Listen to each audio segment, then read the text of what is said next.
중력 벡터의 내적 42페이지 우리 같이 공부하도록 하겠습니다. 자, 지금부터 우리는 내적의 연산의 내적 연산 법칙의 기본 과정에 대해서 좀 정리를 하고 갈 거예요. 즉 곱셈 공식에 해당된다라고 보시면 될 것 같습니다. 자, 그러면 이 내적의 연산 법칙에서 가장 중요한 개념, 여러분이 절대로 놓치시면 안 되는 개념은 뭐냐? 받아쓰기 하도록 하겠습니다. 맨 위에 끼리의 내적에서만이라고 적혀있죠? 앞쪽에 이렇게 적어 놓으시기 바랍니다. 똑같은 벡터라고 적어 놓으세요. 똑같은 벡터끼리의 내적에서만, 똑같은 벡터끼리의 내적에서만 도트가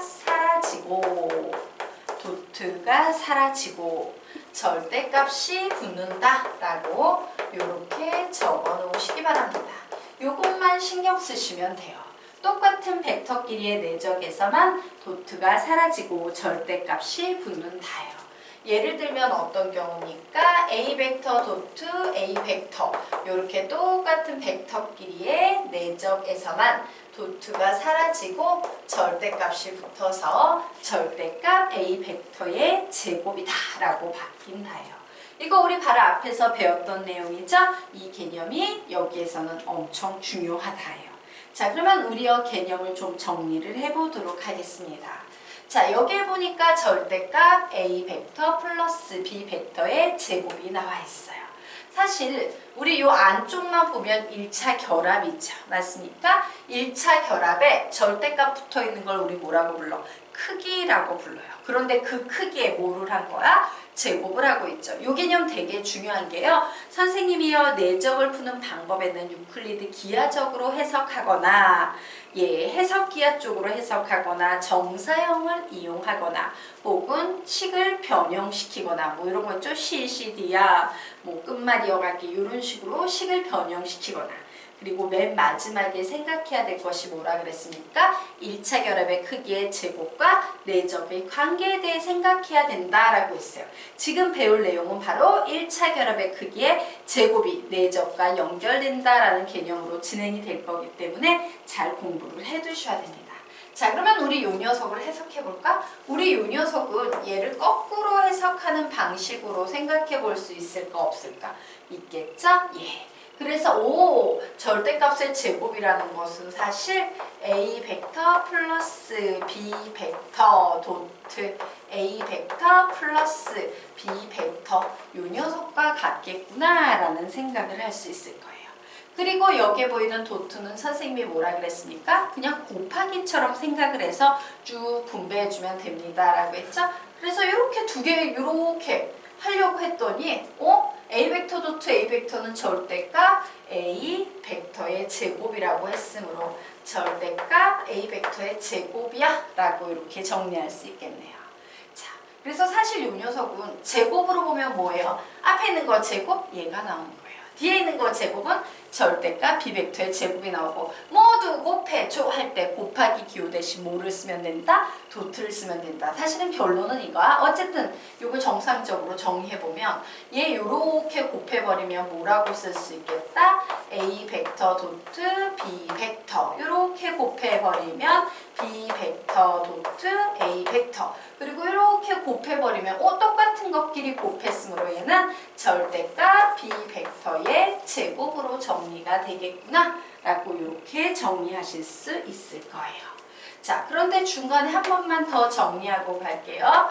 얘하고 얘는 벡터의 내적에서는 교환 법칙이 성립함으로 사실은 같은 개념이죠. 그래서 얘는 A 벡터의 제곱 플러스 2A 벡터 도트 B 벡터 플러스 절대값 B 벡터의 제곱이다 라고 이렇게 정리가 될 수 있을 겁니다.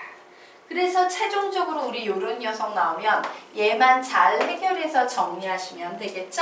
자, 그래서 저 식은 내적을 풀어서 정리하면 2배의 절대값 A 벡터, 절대값 B 벡터, 코사인 세타 플러스 절대값 B 벡터의 제곱이다 라는 식으로 이렇게 정리가 될 수 있다. 그래서 우리가 앞으로 이 문제를 풀 때는 어떻게 문제 푸시면 됩니까? 중간에 이런 부분은 그냥 생략을 하시고요. 앞에 있는 거 제곱 얘가 나오네. 뒤에 있는 거 제곱하면 얘가 나오네. 모두 곱해줘 하면 얘가 나오네 라고 정리를 한 후에 다시 한 번 더 계산할 때는 이렇게 바꿔서 풀면 되겠다. 이렇게 정리하시면 되는 거예요. 자, 그러면 우리 2번 한번 보도록 할까요? 오. 네, 오, 깜짝 놀랐는데, 오, 깜짝 놀랐어요. 사라져서. 뭔 잘못이 있을까? 잠시만요. 선생님, 전원을 빼버려서 그런가요? 네. 자, 전원 끼우면 이제 괜찮아지겠지? 자, 그래서 이제 요번에는 한 줄 줄여서 갈 거예요. 자, 요런 녀석이 나와 있습니다. 얘는 해석학적으로 A 벡터 마이너스 B 벡터 노트 A 벡터 마이너스 B 벡터 요 녀석과 같은 표현이다. 그런데 요 녀석 무시하고 우리 요 녀석을 가지고 막바로 풀면 앞에 있는 거 제곱하면 요렇게 쓸 거예요. 그리고 모두 곱해줘부터 쓸게요. 모두 곱해줘 쓰면 마이너스 2배의 A 벡터 도트 B 벡터 그리고 맨 뒤에 있는 거 제곱하면 절대값 B 벡터의 제곱이다. 이렇게 쓸 수 있을 것이며 이 내적을 풀어서 최종적으로 계산을 할 때는 어떻게 푼다? A 벡터의 제곱 마이너스 2 절대값 A 벡터 절대값 B 벡터 코사인 세타 플러스 절대값 B 벡터의 제곱이다 라고 이렇게 정리할 수 있을 것이다 라고 여기까지 정리를 해두시면 되겠습니다. 자, 여기까지 정리하십시오. 됐나요? 네. 자, 그러면 이제 아래로 내려가 보도록 할게요.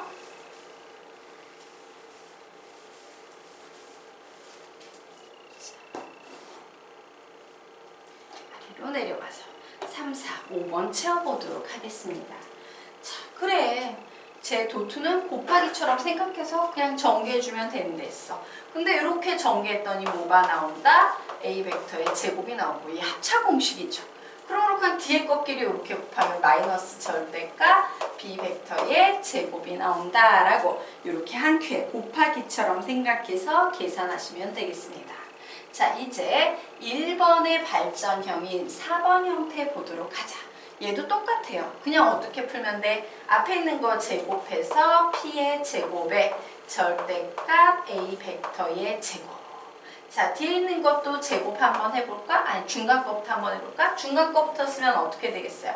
모두 곱해 종으로 이 PQ는 그냥 실수는 모두 곱해주는 거야. 그리고 뭐 해주면 되겠어요? A 벡터 도트 B 벡터 이렇게 쓰시면 되겠죠? 그리고 뒤에 있는 거 제곱하면 Q의 제곱 절대값 B 벡터의 제곱이다 라고 이렇게 정리하시면 되겠습니다. 자, 그러면 이제 이 녀석보다 더 발전된 일반 형태인 5번 보도록 하겠습니다. 5번은 어떻게 하는데 이렇게 곱하면 실수에 해당되는 PR은 그냥 계산하시고요. 벡터 A 도트 벡터 A니까 절대값 A 벡터의 제곱이라고 쓰면 되겠구나. 이렇게 풀면 되겠죠? 자, 그리고 이제 중간에 있는 A 벡터 도트 B 벡터, B 벡터 도트 A 벡터는 같은 항으로 묶을 수 있기 때문에 개수 부분을 묶으면 PS 플러스 QR에 A 벡터 도트 B 벡터 이렇게 묶을 수 있을 거고 이제 맨 마지막에 한 끼리 곱해버리게 되면 QS 절대값 B 벡터의 제곱이다 라고 이렇게 편하게 계산하실 수 있을 겁니다. 별로 어렵지 않죠? 그냥 도트는 곱하기라고 생각하고요. 쭉 푸시면 되겠습니다. 자, 여기까지 되셨습니까? 네. 자, 그러면 이제 다음 페이지로 넘어가 보도록 할게요. 자, 43페이지 들어가 보도록 하자. 자, 이제 우리가 배워야 될 내용은 1차 결합의 크기의 제곱과 내적의 관계예요. 자, 우리가 내적 문제 계산할 때 앞에 1, 2, 3, 4, 5번 정리해드리면서 야, 5번이 그래도 제일 좀 어려워 라고 이제 선생님이 빼놓았던 녀석이 있죠? 바로 그 개념 되겠습니다. 자, 1차 결합이라는 건 뭡니까? 두 벡터를 이렇게 더하는 거야. 앞에 뭐 실수가 올 수는 있겠지만 뭐 이런 것들이 1차 결합 아니겠습니까? 예, 이런 1차 결합에 크기를 붙이고 얘를 제곱을 하는 거야. 근데 이렇게 하면 얘가 뭐와 관계가 있대요? 내적이라는 녀석과 관계를 갖는다요. 자, 그러면 그 관계가 어떤 관계인지 우리 한번 생각을 해보도록 하자. 자, 내가 어떤 문제를 봤는데 그 문제가 1차 결합, 즉 두 벡터의 이제 합이 주어졌어. 혹은 차가 주어졌어. 그런데 거기에 절대값이 붙어있네. 우리는 그걸 1차 결합의 크기 이렇게 부를 거예요. 그런데 이 1차 결합의 크기가 주어지면 어떻게 푸는지 모르겠어 하면 그냥 제곱해볼까? 이렇게 생각하시면 편합니다. 자, 이렇게 제곱을 해볼까? 라는 생각을 해보게 되는 거야. 그러면 이 제곱의 결과로 반드시 내적이 등장하게 됩니다. 내적이 등장할 수밖에 없는 상황이 돼요. 그러면 우리는 바로 이 내적을 통해서 내적의 핵심은 내적 크기 각 중에 뭐라 그랬어? 각이라고 했죠? 바로 이 내적을 이용해서요 각을 구할 수 있게 된다라는 개념이에요. 되겠습니까? 자, 그래서 우리요 살짝 넘겨가지고 아래쪽에 나와 있는 우리 3번을 살짝 보고 가도록 하겠습니다. 자, 무슨 얘기냐? 내적의 핵심은 뭐 구하기이다? 각을 구하기이다 라고 얘기했죠? 마찬가지로 1차 결합의 크기가 나왔을 때 걔를 제곱한 것의 핵심도 뭐다? 각 구하기이다예요. 결론적으로 말하면 우리가 지금까지 배운 이 내적이라는 녀석과 지금부터 배우게 될 1차 결합의 크기가 나오면 무조건 뭘 하랬어? 제곱을 하랬죠. 이 제곱은 개념적으로 둘 다 각을 구한다는 측면에서 개념적으로 상통이 있다라고 보시면 됩니다. 자, 한번 볼까요? 선생님이 1차 결합의 크기에 제곱을 한번 개념적으로 표현을 해볼게. 자, 1차 결합이라는 것은 PA 벡터 플러스 QB 벡터 이런 거를 우리가 1차 결합이라고 불러요. 그런데 여기에 크기를 이렇게 하고 얘 전체를 제곱을 이렇게 해보도록 하겠습니다. 그럼 우리가 내적의 연산을 배웠기 때문에 앞에 있는 거 제곱하면 P의 제곱의 절대값 A 벡터의 제곱 나오겠죠. 그리고 뒤에 있는 거 제곱하면 Q의 제곱의 절대값 B 벡터의 제곱 나오겠지. 그리고 모두 곱해줘 하면 뭐가 나오겠습니까? 2PQ A 벡터 도트 B 벡터라고 이렇게 주어질 거예요. 자, 그런데 여기에 뭐가 보여? 얘는 분명 1번 단계에서는 1차 결합의 크기의 제곱이었어요. 그런데 식이 이렇게 변형되고 봤더니 여기에 수학적으로 엄청 중요한 뭐가 보이고 있습니까? 내적이 등장하게 되는 거예요. 그리고 이제 이 녀석을 풀어볼 거예요. 그래서 P의 제곱의 절대값 A 벡터의 제곱 플러스 Q의 제곱의 절대값 B 벡터의 제곱 플러스 2PQ의 내적을 구하면 절대값 A 벡터, 절대값 B 벡터, 그리고 코사인 세타가 나오겠죠. 자, 여기서 우리가 A 벡터, B 벡터의 크기를 안다면 모르는 건 뭐야? 요 각 하나밖에 없잖아. 그래서 여기에서 갑자기 뭐가 등장하게 된다? 각이 등장하게 된다예요. 그러므로 결론 1차 결합의 크기의 제곱은 사실은 내적적인 요소를 가지고 있고 얘네들은 모두 다 결국엔 각을 구해야 되는 방향으로 진행이 될 것이다. 이것이 바로 내적 문제에서 1차 결합의 크기가 나오면 제곱을 해야 된다라는 개념이다 라고 여기까지 정리를 해 놓으시면 되겠습니다. 자, 여기까지 됐습니까? 네. 이제 1차 결합의 크기의 제곱과 내적의 관계 이해가 되시죠? 자, 그러면 우리 이제 다시 위로 올라가 보도록 하겠습니다. 자, 그래서 문제에서 절대값 A 벡터 플러스 B 벡터는 K, 절대값 A 벡터 마이너스 B 벡터는 L처럼 이렇게 1차 결합의 크기가 주어진 상태에서는 우리는 이 식을 무조건 어떻게 한다? 제곱을 해야 돼요. 그래서 주어진 식의 양변을 제곱해서 풀어보는 이런 습관을 가지고 있어야 되고, 제곱하는 순간 내적이 나오고 내적은 곧 각으로 연결이 될 거다라고 이렇게 생각해 두시면 됩니다.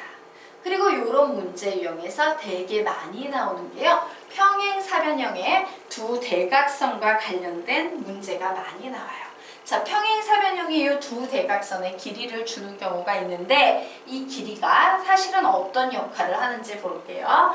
선생님이 이 녀석을 시점으로 삼아서 여기에 보이는 이 벡터를 A 벡터라고 이렇게 불러볼 거예요.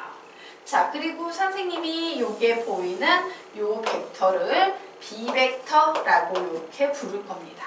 그런데 평행사변형이 이렇게 주어졌을 때 나에게 대각선의 길이를 줬다는 것은 뭐냐? 우선요, 요거 생각을 해보자. 이 녀석의 길이라는 것은 결국에 뭐냐면 평행사변형법에 의해서 A 벡터와 B 벡터의 합의 크기랑 같겠지. 와, 요 대각선의 길이는 A 벡터와 B 벡터를 합한 것의 크기구나 라는 사실을 알 수 있어요. 즉 평행사변형의 대각선의 길이를 준 것은 1차 결합의 크기를 준 것과 같다라고 이렇게 해석하시면 되겠습니다. 자, 또 이 녀석 한번 보려고 해요. 자, 내가 이제 요 벡터를 한번 볼까 해. 이렇게 쓰지 말고 이렇게 거꾸로 쓸까? 이렇게 쓰. 잠시. 이렇게 쓰는 게 낫겠다. 이렇게 쓸게요. 자, 여기에 있는 요 녀석을 이런 식으로 표현을 하면 얘는 뭐가 되겠어요? 자, 요 녀석의 옆 벡터에다가 A 벡터를 합해버리면 삼각형법에 의해서 요 벡터가 나오겠죠. 즉, 요 벡터라는 것은 표현을 해보면 얘의 옆 벡터인 요런 녀석과 요 녀석 A 벡터를 합해서 만들어지는 거야. 그런데 요 길이를 줬다는 건 뭐야? 요 벡터의 크기를 주었다라는 얘기와 같겠죠. 그래서 결론 내보도록 할까요? 평행사변형에서 두 대각선은 무엇을 의미한다? 벡터의 합과 벡터의 차를 의미하는 상태다요. 즉 평행사변형의 두 대각선의 길이를 만약에 요 길이는 K야, 요 길이는 L이야 라고 줬다는 건 뭐야? 요 녀석을 제곱하면 내적들이 나올 거고 내적을 이용해서 문제를 풀면 된다. 이렇게 해석하시면 되겠습니다. 그래서 다시 평행사변형에서 요 대각선은 뭘 의미한다고? 절대값 A 벡터 플러스 B 벡터. 뭘 의미한다고? 절대값 A 벡터 플러스 B 벡터. 자, 요 녀석은 뭐를 의미한다고? 이 대각선의 길이는 절대값 A 벡터 마이너스 B 벡터. 절대값 A 벡터 마이너스 B 벡터. 잘 나오는 내용이니까 조금 기억을 해두고 가도록 하겠습니다. 자, 그러면 우리 이제 페이지를 넘겨보도록 할게요. 자, 페이지를 넘겨서 다음 페이지 472번 문제 우리 한번 같이 풀어보도록 하겠습니다. 자, 시간은요 1분 드리겠습니다. 한번 풀어보시기 바랍니다. 푸세요.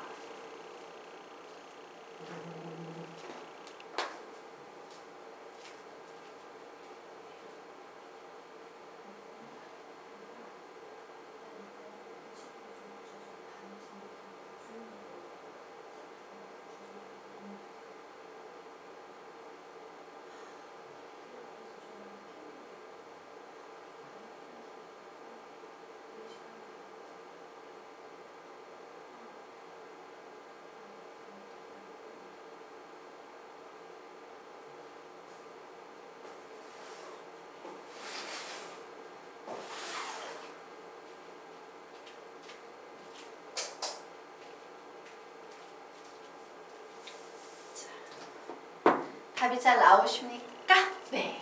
자, 우리 이 문제 같이 한번 풀어보도록 하겠습니다. 자, 이 녀석의 값을 구하시오라고 문제가 나왔네요. 그래서 선생님이 이제 얘를 풀어보려고 해요. 그래, 나 얘 뭔지 알아. 절대값 A 벡터의 제곱 플러스 4A 벡터 도트 B 벡터 플러스 4절대값 B 벡터의 제곱이지. 뒤에 있는 녀석은 뭐예요? 4절대값 A 벡터의 제곱 마이너스 4A 벡터 도트 B 벡터 플러스 절대값 B 벡터의 제곱이지 라고 이렇게 구할 수 있었어.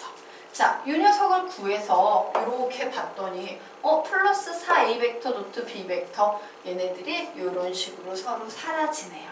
결국 남는 것은 뭐밖에 안 남습니까? 5절대값 A 벡터의 제곱 플러스 5절대값 B 백터의 제곱만 남게 됩니다. 자, 얘를 구해야 돼요. 누구를 이용해서? 얘를 이용해서. 그래서 우리는 뭘 해야 될 것 같아? 요게 보면 A 벡터의 제곱, B 벡터의 제곱 이런 거 나오니까 위에 주어진 식도 뭐를 해보자? 양변 제곱을 해보면 되겠다 해요. 자, 그래서 선생님이 이 식을 1번, 요 식을 2번이라 부르고 1번식을 양변 제곱해 보겠습니다.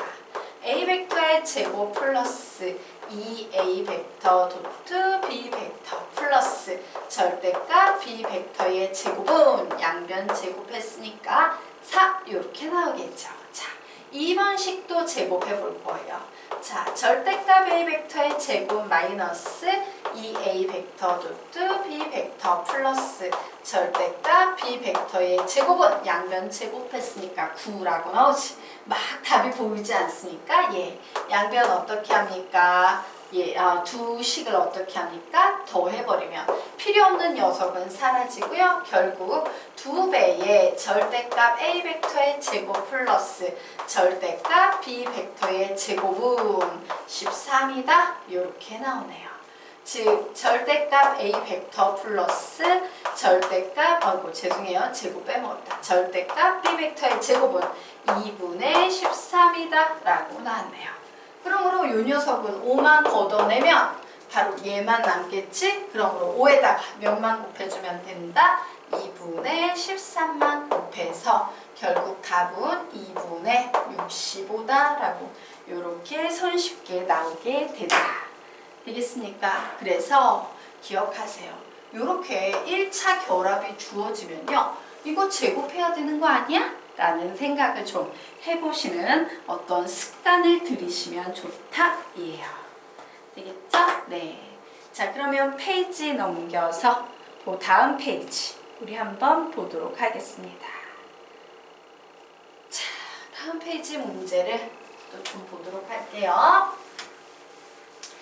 점호를 중심으로 하고 반지름의 길이가 작은 것은 3, 큰 것은 6인 두 동심원을 C1, C2라 한다요. 이 작은 원이 C1이고요. 이 큰 원이 C2가 되겠습니다. 자, 이때 원 C1 위의 점 P와 C2 위의 점 Q에 대하여 P는요, 요 위에 놓여 있을 거고 Q는 요 위에 놓여 있을 거예요. 이때 절대값 5P 벡터 플러스 5Q 벡터의 크기는 6이다. 이때 절대값 PQ 벡터의 값을 구하시오 라는 문제가 나와 있습니다. 자, 그러면 우리요 요 문제 지금부터 주어진 조건 이용해서 하나하나 풀어보고 갈 거예요. 자, 우선 우리에게 주어진 걸 봤더니 절대값 5P 벡터의 크기는 요만큼의 절대값 5P 벡터의 크기라는 건 요 원의 반지름이 있죠? 그러므로 요 크기는 3으로 주어졌어 라는 사실을 알 수 있죠. 또 우리에게 주어진 두 번째 조건은 뭐야? 절대값 5Q 벡터의 크기는 몇이다? 6이다 라는 요 사실을 문제에서 주고 있습니다. 자, 그리고 또 두 번째 우리에게 주어진 조건은 뭐예요? 절대값 5P 벡터에다가 5Q 벡터를 합한 값의 크기는 길이가 6이 되어야 한다. 뭐 이런 상황이에요. 예를 들면 이런 겁니다. 5P 벡터가 있고요. 5Q 벡터가 있어. 그러면 이 녀석을 두 벡터를 합하면 이런 벡터가 나올 거 아니야. 이 길이가 몇이 돼야 된다? 6이 돼야 된다요. 근데 얘도 길이가 6이고 얘도 길이가 6이고 뭐 이런 상황이죠? 그러면 어떤 상황이 되느냐라는 질문을 하고 있는 겁니다. 자, 어쨌든 우린 여기에서 무슨 생각을 할 거냐면 그래 이거는 말이 안 되잖아요. 얘하고 얘를 합했는데 이 길이가 6인데 이 더 긴 길이도 6. 이건 곤란하겠지? 그래서 우리는 도대체 이 두 벡터가 이루는 각이 몇 도가 돼야지 이 길이하고 이 길이하고 벌써 나와버렸네? 같을까요? 즉 요상은 뭐예요? 얘하고 얘가 OP, OQ가 되면 요 길이하고 요 길이하고 같아지는 사항도 생길 수 있다 없다? 있다. 바로 그 얘기를 해보자 라는 겁니다. 즉 두 벡터가 이루는 각의 크기를 구하고 싶어. 각을 구하고 싶어. 그런데 나에게 주어진 것은 뭐다? 1차 결합의 크기다예요. 그럼 1차 결합의 크기를 어떻게 하면? 제곱하면 뭐가 되고? 내적이 나오고 내적을 이용해서 뭘 구할 수 있다? 각의 크기를 구할 수 있다 라는 거 기억하시죠? 그래서 다시 한번 복습합니다. 중요한 내용은 1차 결합의 크기가 주어지면 뭐를 하면 참 좋겠다? 제곱을 하시고요. 제곱을 하면 뭐가 등장한다? 내적이 나올 테고 내적을 이용해서 우리는 어디를 구할 수 있다? 두 벡터가 이루는 각까지 갈 수 있다 라는 사실을 기억하자요. 그래서 선생님이 주어진 식의 양변을 제곱해 보도록 하겠습니다. OP 벡터의 제곱 플러스 OQ 벡터의 제곱에다가 모두 곱해줘 해서 이 OP 벡터 노트 OQ 벡터는 66에 36이다 라는 이런 식이 나왔어요. 그런데 1번에 의해서 OP 벡터의 크기는 3이니까 얘는 9가 되겠네요. OQ 벡터의 크기는 6이니까 얘는 36 나오겠네요. 그러므로 이 식은 이렇게 정리가 되는데 여기 36이 또 있어. 쭉쭉 지워주시면 되겠죠. 그래서 우리는 여기에서 뭐를 알 수 있다? 아, OP 벡터 도트 OQ 벡터라는 값은 마이너스 2분의 9가 나오겠구나. 얘는 마이너스 2분의 9가 나오겠구나 라는 사실을 알 수 있었어. 그런데 이 내적이라는 것은 우리가 다시 계산할 수 있잖아. 어떻게? OP 벡터의 크기에다가 OQ 벡터의 크기를 곱한 후에 두 벡터가 이루는 각의 크기인 코사인 세타를 곱하면 얘는 마이너스 2분의 9가 된다 라고 이렇게 계산할 수 있겠죠? 자, 그런데 얘는 몇이었어? 3. 얘는 몇이었어? 6. 그러므로 코사인 세타는 마이너스 2분의 9입니다. 뭐 이런 식으로 정리가 돼서 최종적으로 코사인 세타는 마이너스 4분의 1이다 라는 이런 결과가 나왔어요. 자, 두 벡터가 이루는 코사인 세타가 음수가 나온다 라는 건 얘가 무슨 각이다? 둔각이다 라는 내용이었죠. 그래서 뭔지 모르겠지만 둔각이구나. 예. OP 벡터가 만약에 이렇게 있다면 OQ 벡터는 둔각이니까 아까 선생님이 슬쩍 보여줬던 것처럼 이런 상태가 될 겁니다. 되겠습니까? 네. 자, 그래서 결국에 우리는 무엇을 알 수 있다? 두 벡터의 합이요. 이런 식으로 길이가 같은 지점이 생겨버릴 거다예요. 되겠습니까? 자, 그런데 우리 이 녀석은 이렇게 생각할 수 있지? 여기에서 그림을 직접 그리면서 우리요, 한번 살펴보도록 하겠습니다. 선생님이요, 우선 얘를 이렇게 그냥 평평하게 고정을 한번 해볼 거예요. 얘를 OP 벡터 이렇게 잡을 겁니다.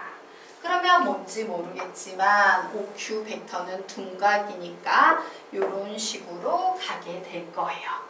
그리고 요 길이는 몇이다? 3이다. 요 길이는 몇이다? 6이다. 라는 사실을 알고 있는 상태지. 자, 그런데 선생님이 여기에서 뭔 짓을 할 거냐면요. 이쪽으로 뭐 이렇게 가도 괜찮겠지만 여기에 연장선을 이렇게 그을 거예요. 자, 즉 무엇을 할 것이냐? 여기가 바로 세타였지. 맞습니까? 그러면 우린 여기에서 이런 생각을 해볼 수 있겠네. 보각관계를 이용할 거예요. 코사인 세타는 뭐와 보각관계가 있다? 마이너스 코사인 파이 마이너스 세타 합이 180도니까 파이 마이너스 세타와 보각관계가 있고요. 결국에 이 문제에서 여기가 세타라면 이쪽에 있는 각이 뭐가 되겠어? 파이 마이너스 세타가 되겠지. 그래서 이 두 식을 같다라고 놓고 보면 코사인 파이 마이너스 세타의 값은 4분의 1이라는 약수가 나오네 라는 사실을 알 수 있어요. 그래서 선생님이 여기에서 뭔 짓을 할 거다? 얘에게 이제 직각삼각형을 만들어서 코사인 값을 정리하기 위해서 이렇게 수선의 발을 내리도록 하겠습니다. 자, 수선의 발을 내렸을 때 코사인 파이 마이너스 세타는 예분의 예지. 코사인은 예분의 예, 사인은 예분의 예, 탄젠트는 예분의 예, 뭐 이런 거 있잖아. 그래서 코사인은 예분의 예야. 근데 예분의 예의 값이 4분의 1이 나와야 돼. 그러면 6분의 몇이 되겠어? 여기는 1.5가 되겠네요. 즉 2분의 3이 나온다라는 이런 사실을 알 수 있을 거예요. 자, 그러면 이제 우리가 구하려는 것은 P라는 벡터와 Q라는 벡터, PQ 벡터의 크기이기 때문에 결국에 여기에 보이는 이 길이가 될 거야. 자, 그런데 가만히 봤더니 직각삼각형에서 이 길이를 구하려면 내가 요 길이 알고 요 길이만 알면 되지. 근데 이 길이를 지금 알아 몰라? 몰라. 그런데 직각삼각형이 하나